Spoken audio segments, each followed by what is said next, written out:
আসসালামু আলাইকুম। আজকে আমরা টাইপ 9 নিয়ে আলোচনা করব।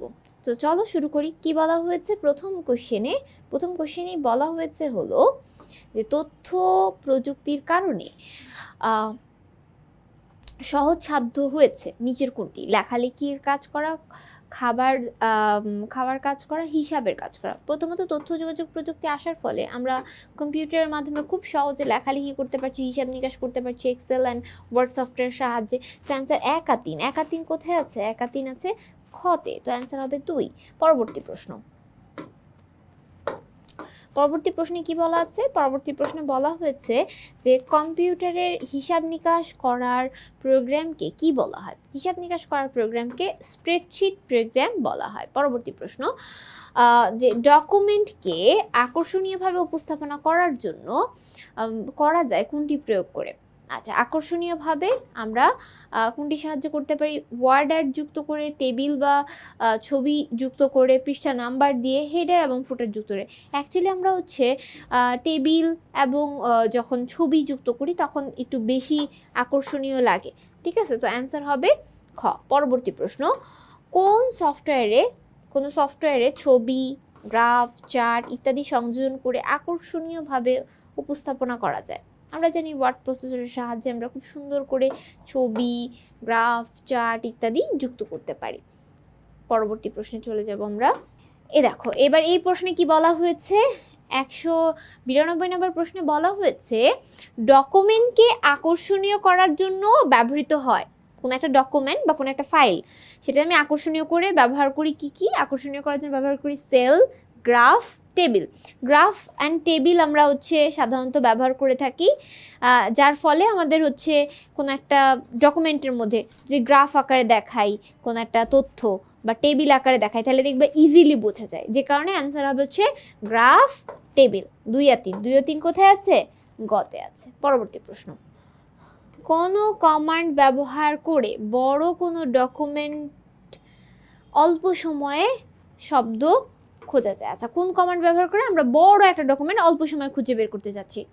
আচ্ছা, এখানে অপশন দেখো, find template, find word, find replace, find graph. এখন কথা শুরুতে আছে ফাইন্ড মানে কি? ফাইন্ড মানে খোঁজা। এখন তার মানে আমাকে কি বলছে? খুঁজে বের করতে, তাহলে ফাইন্ড তো থাকবেই। অ্যান্ড সেই জায়গায় মানে যে কোন কমান্ড ব্যবহার করে বড় কোন রকমের অল্প সময় খুঁজে বের করা যায়? সো ফাইন অ্যান্ড রিপ্লেস, এরকম একটা অপশন আছে ফাইন অ্যান্ড রিপ্লেস, যেটার মাধ্যমে আমি খুঁজে বের করতে পারি এবং ওই জায়গায় ক্লিক করলে যে কোনো তথ্য আবার রিপ্লেসও করতে পারি, মানে অন্য জায়গায় সেটা পরিবর্তন করতে পারি। তাহলে অ্যান্সার হবে ফাইন অ্যান্ড রিপ্লেস। পরবর্তী প্রশ্ন কি বলা হয়েছে? কোনো ডকুমেন্ট শব্দ খোঁজা বা প্রতিস্থাপন করার জন্য একই কোশ্চেন, যেটা বলছি যে শব্দ খোঁজা, ওই দেখো অল্প সময় শব্দ খোঁজা, ঠিক আছে, একই। প্রতিস্থাপন মানে রিপ্লেস ইংরেজিতে, তো ফাইন অ্যান্ড রিপ্লেস হবে, এই হলো ফাইন রিপ্লেস। অ্যান্সার 2। পরবর্তী প্রশ্ন বা খ অ্যান্সার। ওকে, পরবর্তী প্রশ্নে বলা হয়েছে ফাইন রিপ্লেস কমান্ড কাজ করে কি করা যায়? লেখা পুনর্বিন্যাস করা যায়, বড় ডকুমেন্ট শব্দ খোঁজা যায়, লেখার শব্দ প্রতিস্থাপন করা যায়। প্রথমত আমরা এখানে কি করতে পারি? প্রথমত আমরা এখানে বড় ডকুমেন্ট খুঁজতে পারি ফাইন রিপ্লেসের সাহায্যে, এটা আমরা আগেও পড়ছি একটু আগেই। অ্যান্ড তার সাথে সাথে লেখা যেহেতু রিপ্লেস মানে প্রতিস্থাপন করা, সো প্রতিস্থাপনও করা যায় লেখা। সো 2 আর 3 কোথায় আছে? গতে। পরবর্তী প্রশ্ন, কি কারণে ডকুমেন্ট টেমপ্লেট আকারে সংরক্ষণ করা হয়? কোনো একটা ডকুমেন্ট যখন আমার অনেক বারবার প্রয়োজন হয় সময় সাশ্রয়ের জন্য, আমরা সাধারণত একটা টেমপ্লেট আকারে একটা শর্ট করে সেটা রেখে দিই একটা জায়গায়। অ্যান্সার হবে সময় সাশ্রয়ের জন্য। তাহলে কোনো ডকুমেন্ট টেমপ্লেট আকারে সংরক্ষণ করা হয়, আমি বললাম না বারবার ব্যবহারের জন্য, এই দেখো বারবার ব্যবহারের জন্য যাতে সময় সাশ্রয় হয়। অ্যান্সার এটাতে খ হবে। পরবর্তী প্রশ্ন, কোনো ডকুমেন্ট টেমপ্লেট আকারে রাখার কারণ বারবার ব্যবহার করার জন্য, সময় সাশ্রয়ের জন্য, আকর্ষণীয় করার জন্য। আকর্ষণীয় করার জন্য কখনোই হয় না। অ্যান্সার 1 ও 2, অ্যান্সার ক। পরবর্তী প্রশ্ন, বানান সংশোধন করার জন্য কোন সফটওয়্যার ব্যবহার করা হয়? বানান সংশোধনের জন্য আমরা স্পেল চেকার নামে একটা অপশন রয়েছে, সেখানে ক্লিক করলে আমরা খুব সহজে বানান সংশোধন করতে পারি। পরবর্তী প্রশ্ন, 100 পৃষ্ঠার একটি ডকুমেন্ট সাজেশন বানানটি একাধিক স্থানে, আমাদের এরকম সাজেশন বানানের মধ্যে 2টা জি আছে, হ্যাঁ। এখন সাজেশন বানানটি একাধিক স্থানে এরকমভাবে লেখা হয়েছে, ঠিক আছে।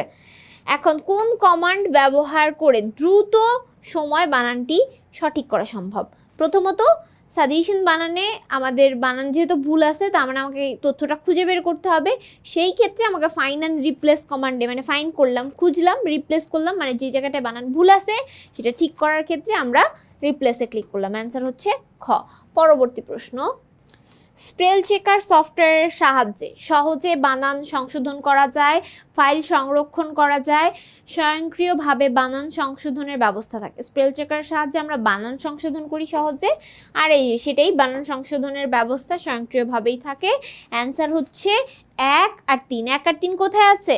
খতে আছে। অ্যান্সার হবে খ। পরবর্তী প্রশ্ন, পরবর্তী প্রশ্নে বলা হয়েছে কোন ট্যাবে কাট কপি পেস্ট আইকন থাকে?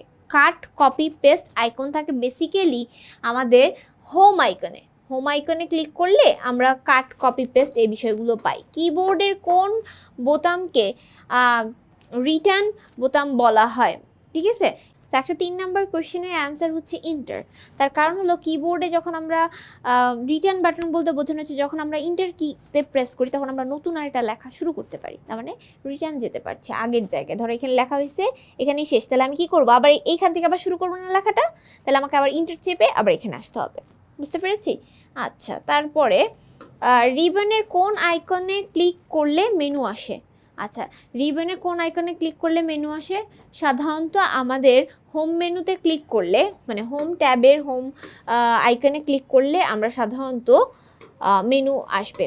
প্যারাগ্রাফ এর নির্বাচিত অংশ গাঢ় করতে দরকার। আচ্ছা, আমরা গাঢ় করতে চাই, বোল্ড করতে চাই। বোল্ড করার জন্য আমরা হচ্ছে হোমের ফন্ট গ্রুপের বি নাম্বার একটা অপশন রয়েছে, বি ফর বোল্ড, এটাতে ক্লিক করি। হোম আইকন ক্লিক করার পরে ফন্ট নামে একটা গ্রুপ আছে, এই ফন্ট গ্রুপের বি ফর বোল্ড, বোল্ড করা মানে গাঢ় করার জন্য এটাতে ক্লিক করতে হয়। পরবর্তী প্রশ্ন, যে কোনো অক্ষরকে মোটা করতে, ওই মোটা মানে হচ্ছে যে গাঢ় করতে, কোন অপশনটি ক্লিক করতে হয়?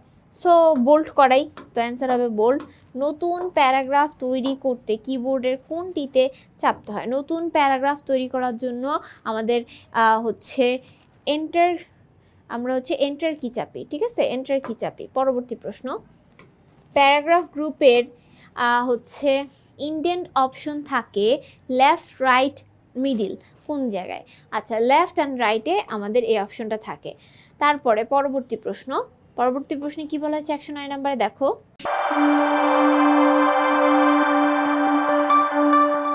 সো মার্জিন দেওয়ার জন্য আমরা পেজ লেআউট ট্যাবে ক্লিক করে থাকি।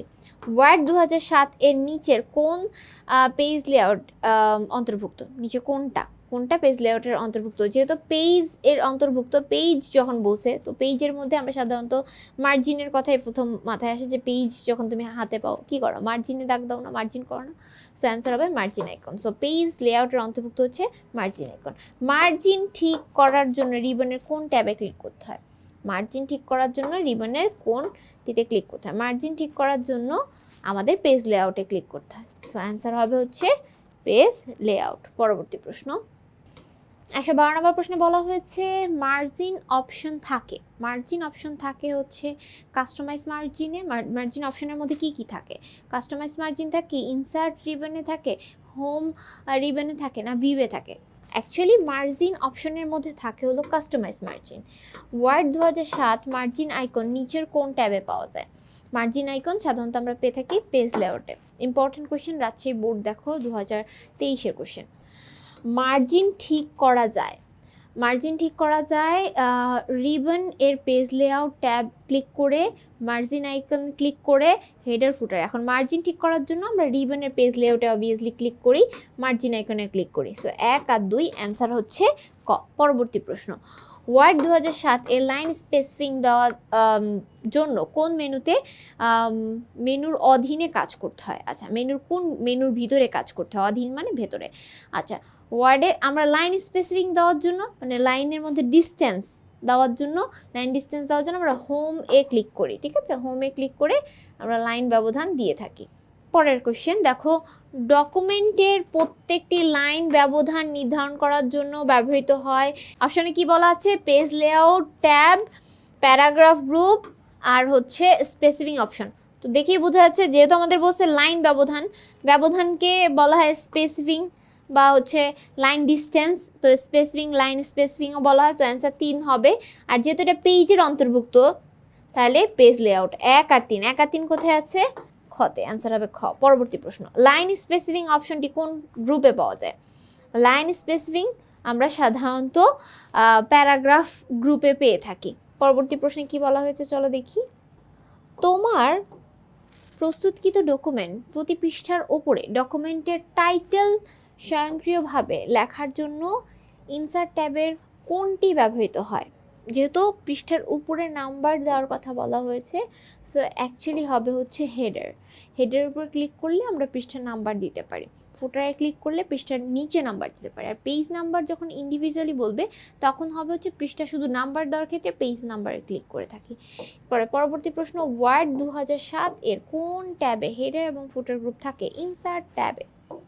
ঠিক আছে, ইনসার্ট ট্যাবে হেডার এবং ফুটার গ্রুপ থাকে। পরবর্তী প্রশ্ন, ডকুমেন্টের প্রত্যেকটি পৃষ্ঠা নাম্বার দেওয়ার জন্য রিবনের কোন ট্যাবে যেতে হয়? আচ্ছা, রিবনের ইনসার্ট ট্যাবে যেতে হয়। পরবর্তী প্রশ্ন, যে আমাদের ডকুমেন্টের পৃষ্ঠা নাম্বার দেওয়ার জন্য রিবনের ইনসার্ট ট্যাবের কোন গ্রুপে ক্লিক করতে হয়?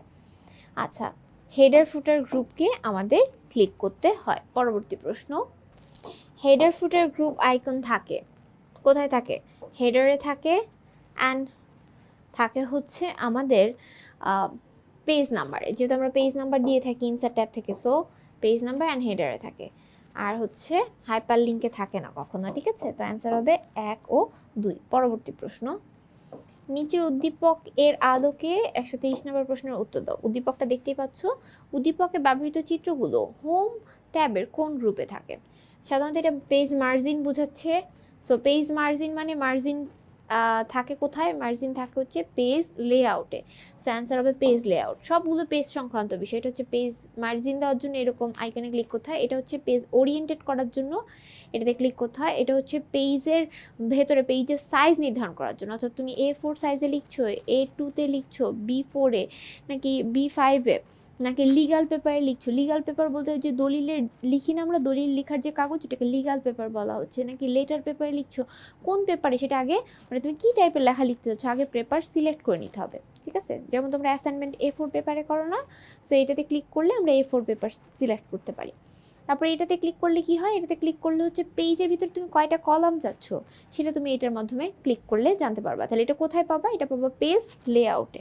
ওকে, আচ্ছা, এরপরে বলা হয়েছে, এরপরের কোশ্চেনে যাব যে বানান সংশোধন কমান্ড কোনটি? বানান সংশোধনের কমান্ড নিচের কোনটি? বানান সংশোধন করার জন্য আমরা স্পেল চেকারের ব্যবহার করে থাকি। 225 নম্বর কোশ্চেনে কি বলা হয়েছে চলো দেখি। ওয়ার্ড প্রসেসরের কোনো ট্যাবে স্পেলিং অ্যান্ড গ্রামার চেক অবস্থিত? অর্থাৎ কোন ট্যাবের মধ্যে আমরা স্পেলিং অ্যান্ড গ্রামার চেক করতে পারি? এটা কি হোম ট্যাব, এটা কি ডিজাইন, নাকি হচ্ছে পেজ লেআউট, নাকি রিভিউ? আমরা সবাই জানি যে বিভিন্ন ট্যাবের বিভিন্ন কাজ রয়েছে। তো রিভিউয়ের কাজ হচ্ছে স্পেলিং অ্যান্ড গ্রামার চেক করা। পরবর্তী প্রশ্ন, 226 নম্বর প্রশ্নে বলা হয়েছে ওয়ার্ড প্রসেসরে বারবার প্রয়োজনীয় ডকুমেন্ট কিভাবে সংরক্ষণ করলে সময় সাশ্রয় হয়? দেখো আমরা অপশনগুলো দেখি একটু। তো দেখো অপশনগুলোতে কি বলা হয়েছে, পিডিএফ আকারে, ইমেজ আকারে, তারপরে বলা হয়েছে ইমেজ আকারে, ওয়ার্ড আকারে, তারপর হচ্ছে টেমপ্লেট আকারে। সো আমরা সবসময় জানি বারবার কোনো কিছু ডকুমেন্ট সংরক্ষণ করার জন্য আমরা টেমপ্লেট আকার ব্যবহার করে থাকি। সো অ্যান্সার হবে 4। অ্যান্সার হবে 4।